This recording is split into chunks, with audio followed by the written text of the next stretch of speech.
नमस्कार। शोमरतुड़ी एनालिसिस में आपका स्वागत है। मैं आज आपको थोड़ी पुरानी बातें याद दिलाऊंगा। आप याद करिएगा, जब पहले विदेशी आते थे, विदेशी अतिथि जब भारत में आते थे, यानी राष्ट्र के अतिथि, जो राष्ट्र के अतिथि हुआ करते, चाहे वो राष्ट्राध्यक्ष हो या कोई विशेष विशिष्ट व्यक्ति हो जिसको राजकीय सम्मान भारत में मिलता था, तो उसको नेहरू जी क्या दिखाते थे? सांप और सपेरे का, सपेरा और सांप को उनका डांस दिखाते थे। ये शुरुआती दौर की बात है। तो तब भारत की पहचान जो है सपेरा और सांप से होती थी या भीख मांगते लोगों से होती थी।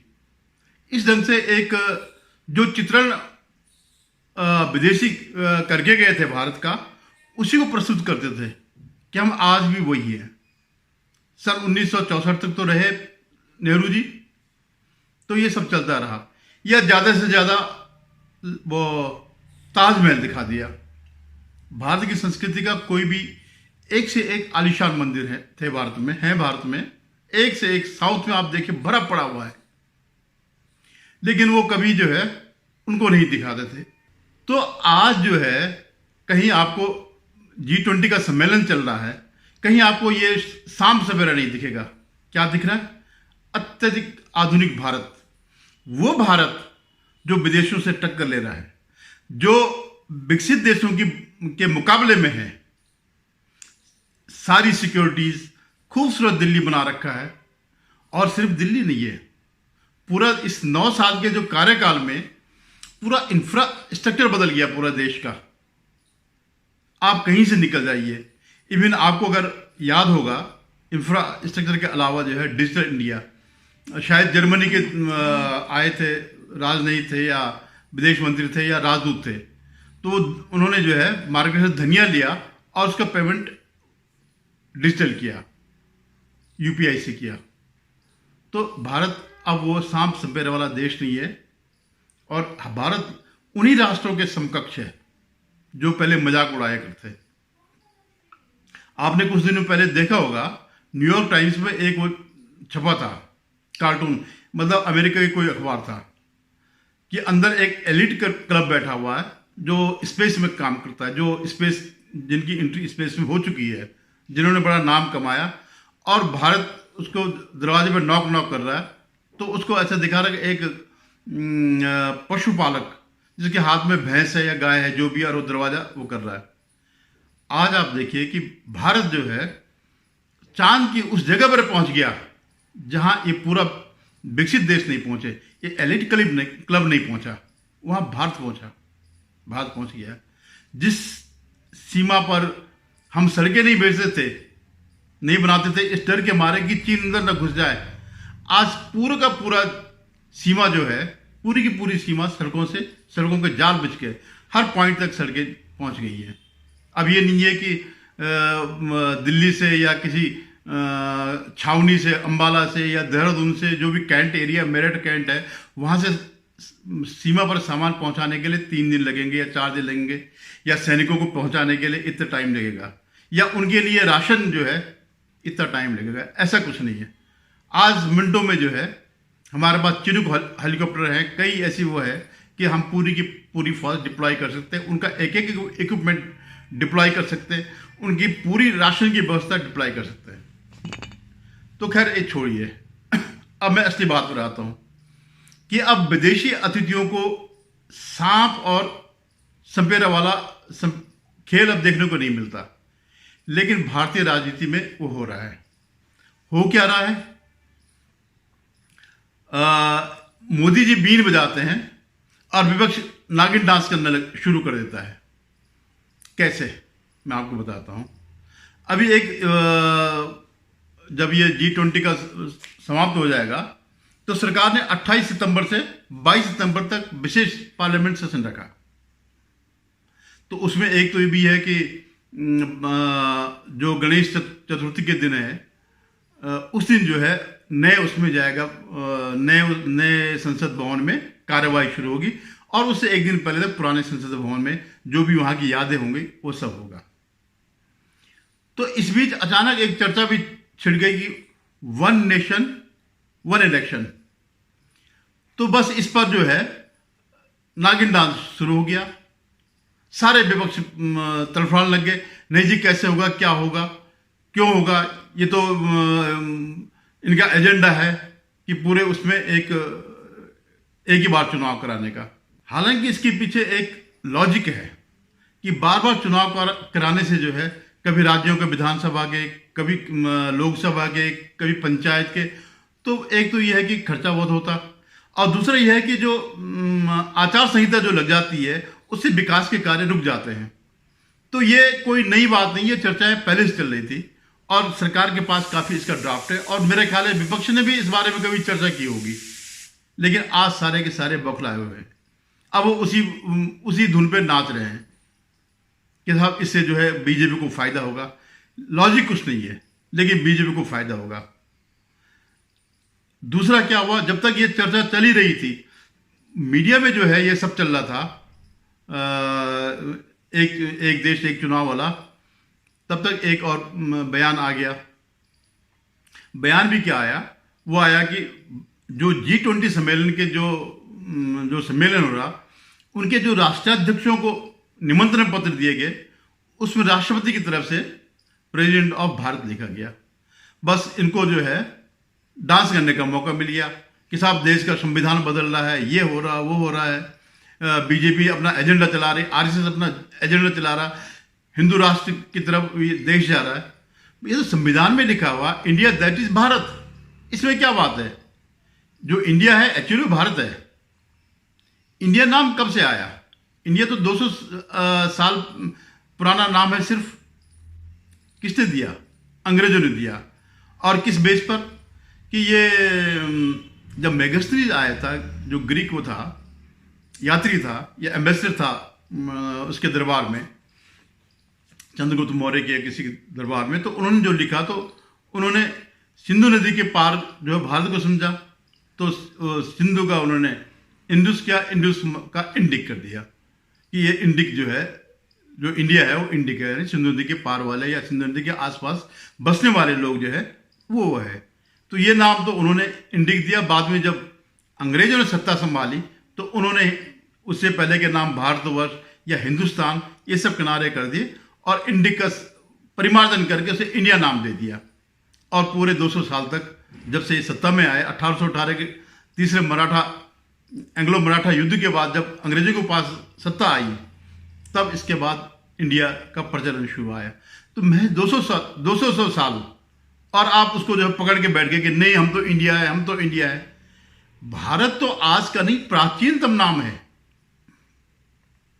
वो तो कई पुराणों में लिखा गया, कई संस्कृत के हमारे जो हैं ग्रंथ हैं, उनमें भारतवर्ष का नाम है। वो क्या है कि समुद्र के उत्तर में और हिमालय के दक्षिण में जो लोग रहते हैं वो भारतीय हैं। तो ये चीजें जो है, ये नाम भारत, उत्तरम यत समुद्रस्य हिमाद्रिश्च दक्षिणम वसम तदम भारतम नाम भारतीय यत संतति। इस भारत में रहने वाले के लोग भारतीय हैं, ये संततिमान जो रहने वाले लोग हैं वो भारतीय हैं। तो ये तो अनादिकाल से चला रहा है। जब से भारतीय सभ्यता शुरू हुई, सनातन सभ्यता शुरू हुई, या भारत में जो भी हुआ, जब से ये सभ्यताएं शुरुआत हुई, तब से भारत का नाम है इसमें। तो आपको इंडिया में क्या है? हालांकि सरकार ने न ये बात कही कि हम रिप्लेस कर रहे हैं, न कोई ये कहा कि हम संशोधन बिल ला रहे हैं, या जो भी फॉर्मेलिटी है, ठीक है, उन्होंने एक, उनके पास अधिकार है कि इंडिया या भारत। अब कुछ जो अनपढ़ किस्म के जो बैठे रहते हैं, कहते हैं जी आप रिजर्व बैंक को कैसे लिखोगे, भारत का रिजर्व बैंक। अरे भैया तो ऑलरेडी नोटों पे छपा हुआ है भारतीय रिजर्व बैंक।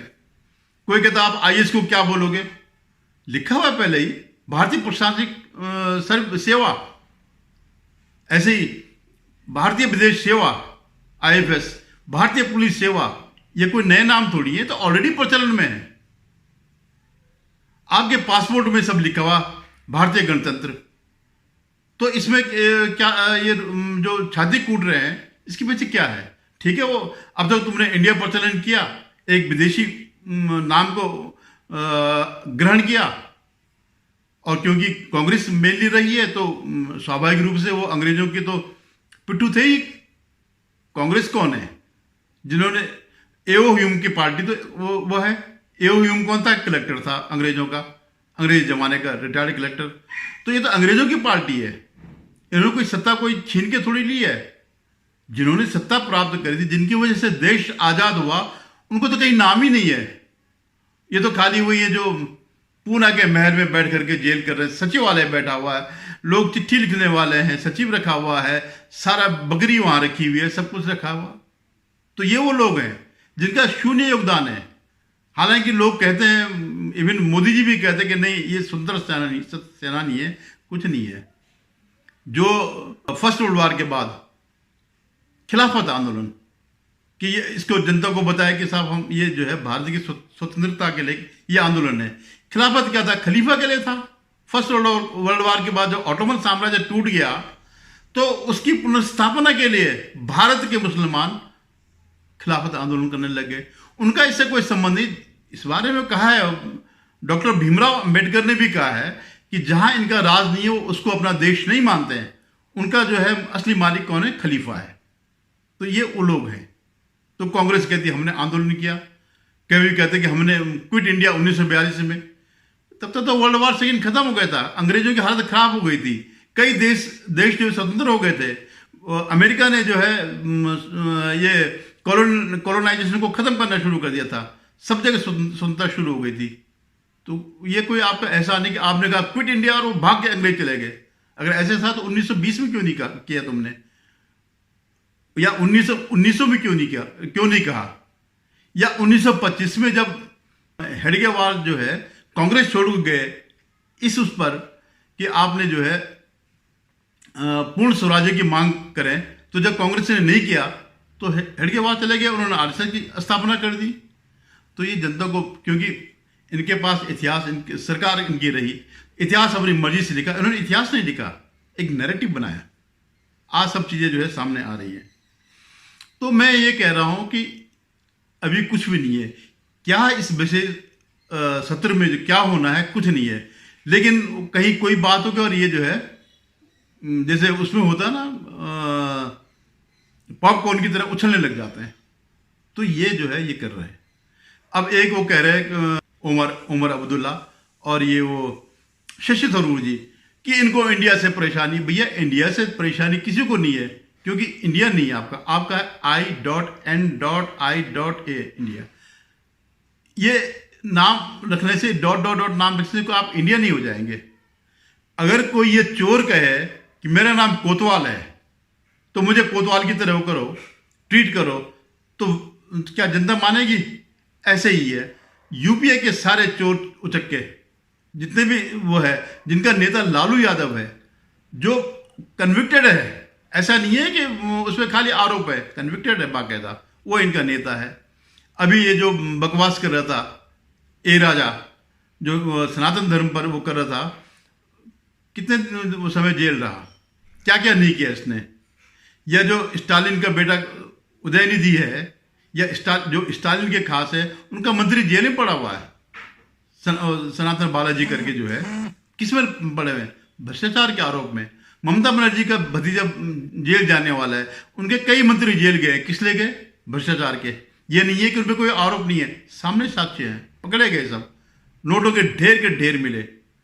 ये जो अरविंद केजरीवाल है, जो पहले लिस्ट लेके घूमता था भ्रष्टाचारियों की, हर एक के पांव में पड़ा, और क्या है, उसके 2 मंत्री जेल में हैं। किस लिए? वो कोई स्वतंत्रता सेनानी नहीं है, भ्रष्टाचार के आरोप में जेल है, जिनको सुप्रीम कोर्ट तक से जमानत नहीं मिल रही है। तो ये लोग हैं। तो ये कहते हैं कि साहब I.N.D.I.A से डर रहे। कोई नहीं डर रहा, सबको पता है कि यूपीए 3 इसलिए नहीं रखा गया नाम, क्योंकि अब कांग्रेसी भी उसका नाम लेने को तैयार नहीं होते यूपीए का। इतना तुम लोगों ने लूट मचाई, और जो ये लोग हैं सब वही है। इसमें एक ही एडिशन हुआ है, अरविंद केजरीवाल, जो गले तक जो है उसमें भ्रष्टाचार में डूबा हुआ है। तो कोई वो नहीं करता। कह रहे हम भारत रख दो, भारत रख दो। नाम रखने से आपके सारे पाप धुल जाएंगे क्या? तुम इसका नाम यूएसए रख दो तो ये नहीं कि इसकी ये नंबर 1 की अर्थव्यवस्था बन जाएगी। और आप मजेदार बात देखिए कि अभी G20 का सम्मेलन हो रहा है, तो कौन नहीं आया इसमें? जिनपिंग नहीं आया। रूस के पुतिन की तो अपनी आंतरिक मजबूरियां हैं, वो जो वार चल रही है, लेकिन यहां से जिनपिंग नहीं आया और यहां से कांग्रेस का राजकुमार चले गया। दोनों गायब है। तुम एक बड़ी पार्टी के सर्वश्रेष्ठ नेता हो, मतलब सबसे मजबूत नेता हो, अध्यक्ष पद से तो ऐसे ही है जैसे मनमोहन सिंह प्राइम मिनिस्टर थे।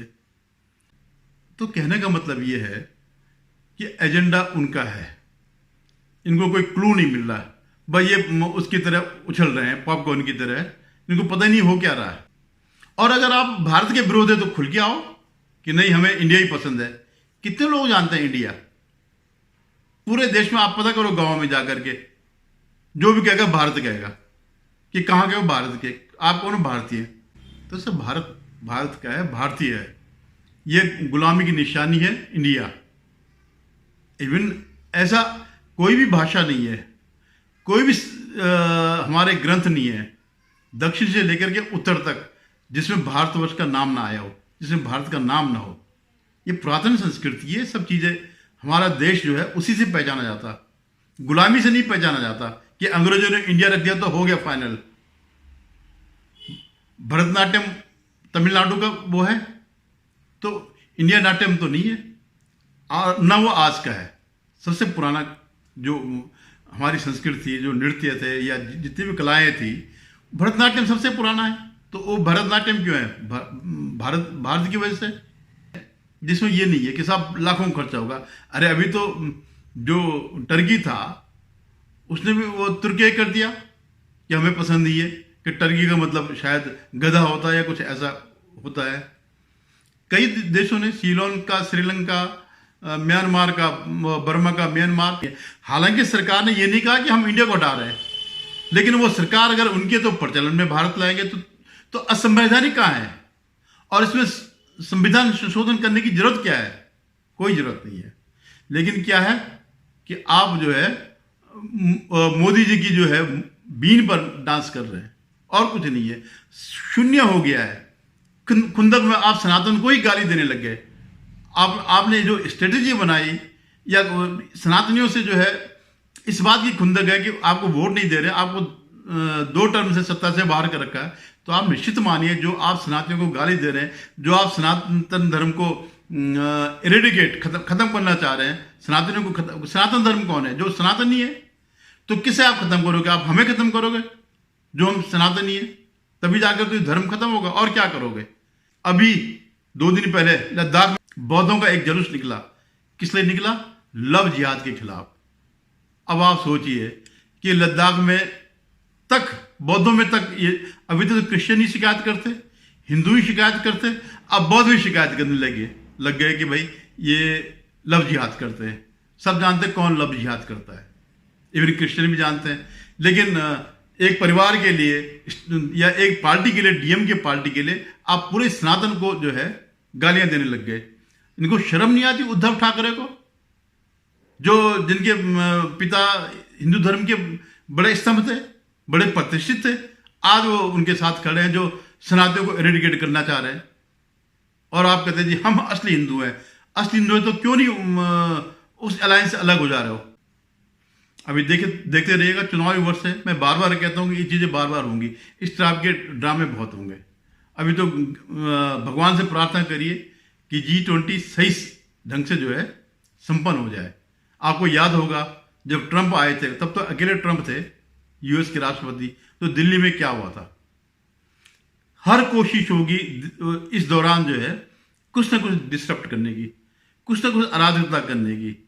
तो इन सब के अभी सरकार का ध्यान, पूरा ध्यान इस बात पर है। और जो सनातनियों को गाली दे रहे हैं उनका भी इलाज होगा। धैर्य रखिएगा और सरकार पे विश्वास रखिएगा, कानून पे विश्वास रखिएगा। अभी ये जो है सुप्रीम कोर्ट की भी परीक्षा की घड़ी है। ये जो गालियां दे रहे हैं इनके खिलाफ सुप्रीम कोर्ट में गए हैं। आज फिर उसकी परीक्षा की घड़ी है सुप्रीम कोर्ट की कि ये जो गाली दे रहे हैं क्या ये हेट स्पीच है कि नहीं है। धन्यवाद। अगर आपको मेरे वीडियो पसंद आए तो इसे लाइक करेगा, शेयर कीजिएगा और सब्सक्राइब करेगा। धन्यवाद।